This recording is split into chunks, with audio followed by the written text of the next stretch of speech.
السلام علیکم ورحمۃ اللہ وبرکاتہ۔ دوستوں، آپ تمام احباب کا ہمارے اس YouTube channel teach yourself میں بہت بہت استقبال ہے، اور میں ہوں محمد راشد اقبال۔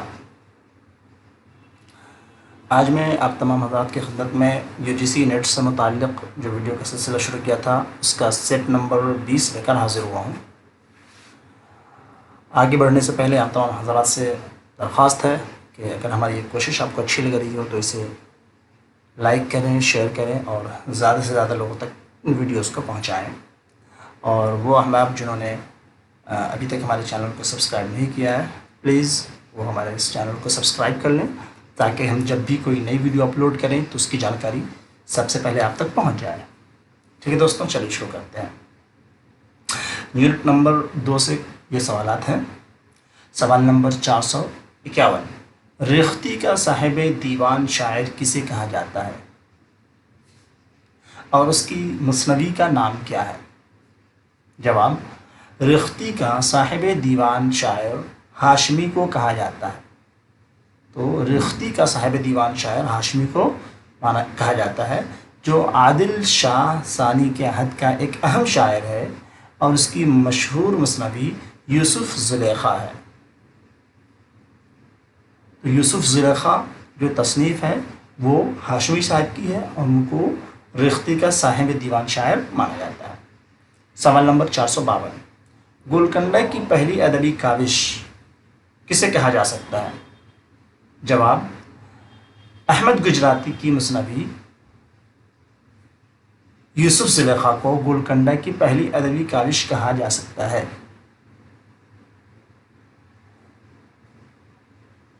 سوال نمبر 453، قطب مشتری کس نے لکھا ہے؟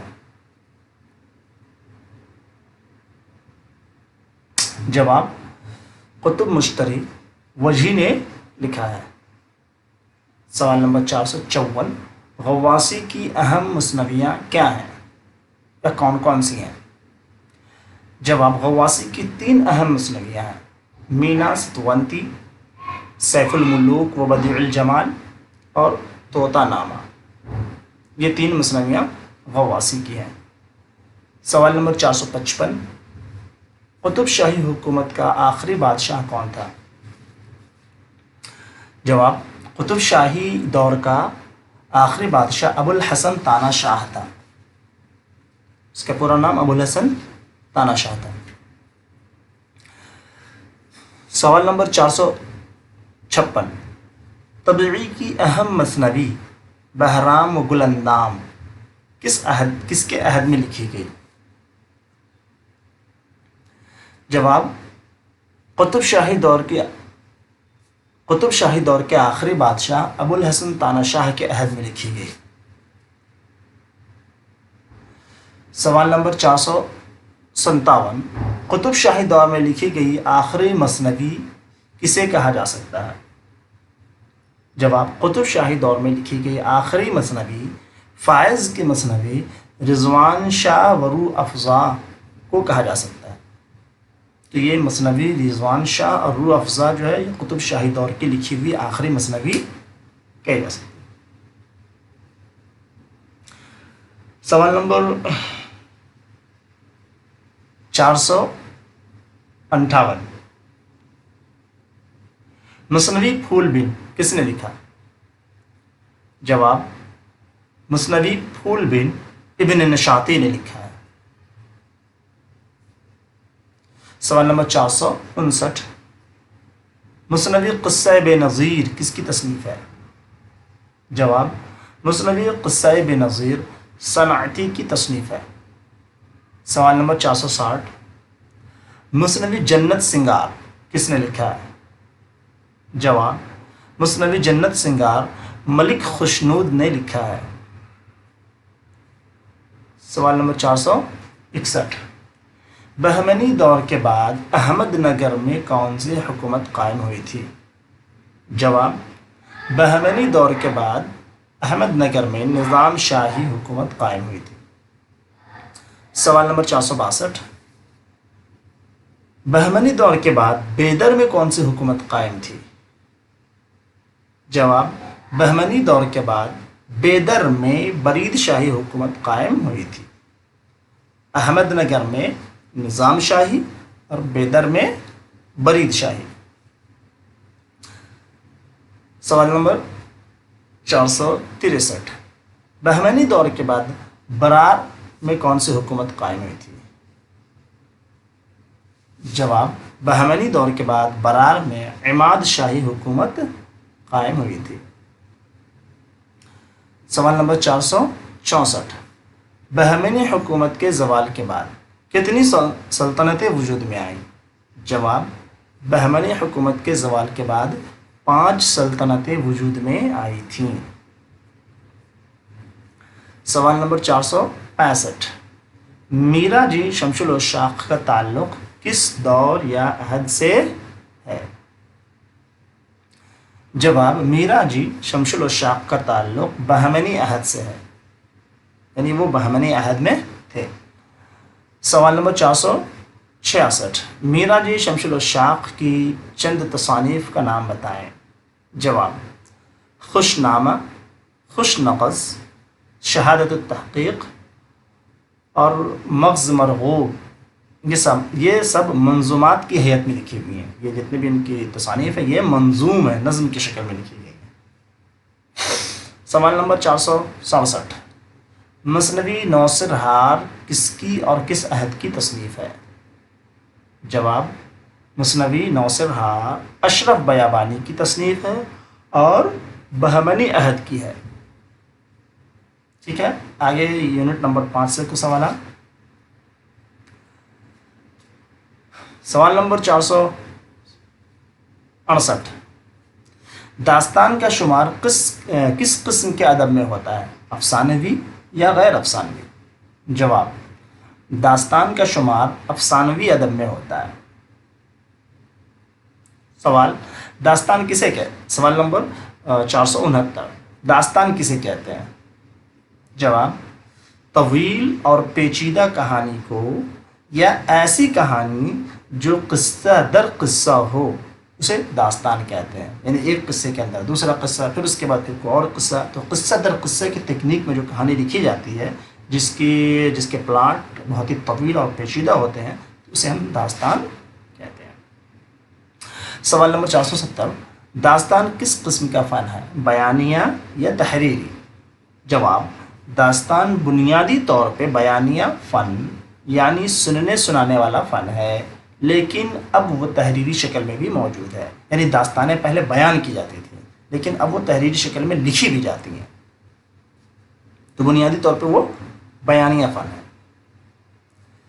سوال نمبر 471، داستان کو کس دور کا پیداوار کہا جاتا ہے؟ جواب، جاگیردارانہ نظام کی پیداوار کہا جاتا ہے، کہ داستان جاگیردارانہ دور کی پیداوار ہے۔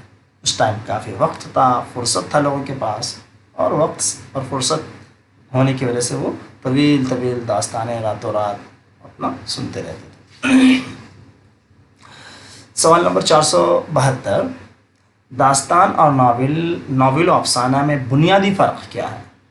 جواب، بنیادی فرق یہ ہے کہ ناول و افسانہ زندگی کی حقیقتوں کو پیش کرتا ہے، ناول اور افسانہ کے اندر زندگی کی حقیقی چیزوں کو پیش کرنے کی کوشش کی جاتی ہے، جبکہ داستان میں خیالی دنیا اور فوق الفطرت عناصر کو پیش کیا جاتا ہے، دیو، جین، بھوت اور خیالی دنیا کو پیش کیا جاتا ہے، اس طرح کی کردار اس میں ہوا کرتے ہیں۔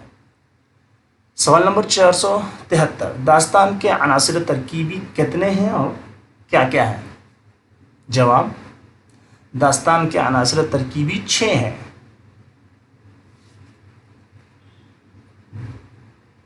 طوالت، پلاٹ، کردار نگاری، مافوق الفطرت عناصر، منظر نگاری اور اسلوب، یہ 6 اس کے عناصر ترکیبی ہیں۔ سوال نمبر 474، پلاٹ کی کتنی قسمیں ہیں؟ جواب، پلاٹ کی 2 قسمیں ہیں، سادہ پلاٹ اور پیچیدہ پلاٹ۔ سوال نمبر 475، سادہ پلاٹ کیا ہوتا ہے؟ اس کی ایک مثال دیجیے۔ جواب، سادہ پلاٹ وہ ہے جس میں پلاٹ کی ابتدا، ابتدا ہو، درمیان ہو اور پھر اختتام ہو، یعنی یہ بھی پتہ چلے کہانی کہاں سے شروع ہو رہی ہے، پھر اس کا ایک پیک پوائنٹ یعنی درمیان ہو اور پھر اس کا اختتام بھی ہو. تو یہ تینوں چیز ہوں گی تو وہ سادہ پلاٹ کہلائے گی.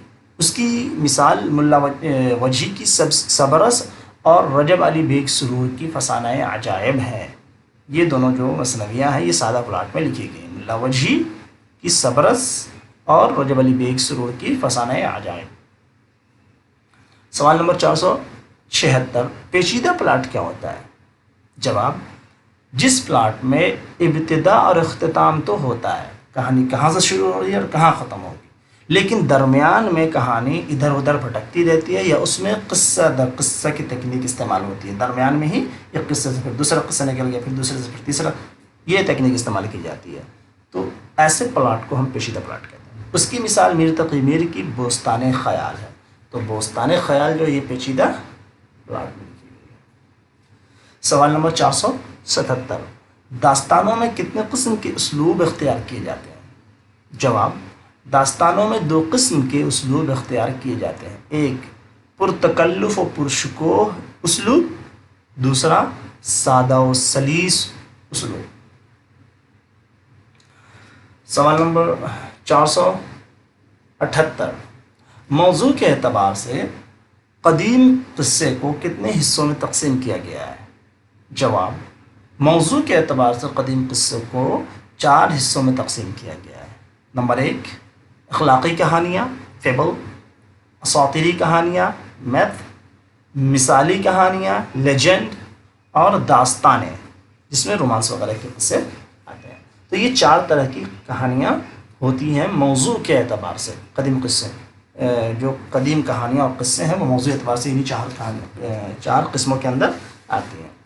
یا تو اس میں اخلاقی کہانیاں پیش کی جاتی ہیں، یا اسی طریقے سے اساطیری کہانیاں پیش کی جاتی ہیں، یا اخلاق سے متعلق مثالی کہانیاں پیش کی جاتی ہیں، یا انسان کے رومانس، محبت، عشق وغیرہ کی داستانیں ہوتی ہیں. سوال نمبر 479، داستان کی ابتدا کہاں ہوئی؟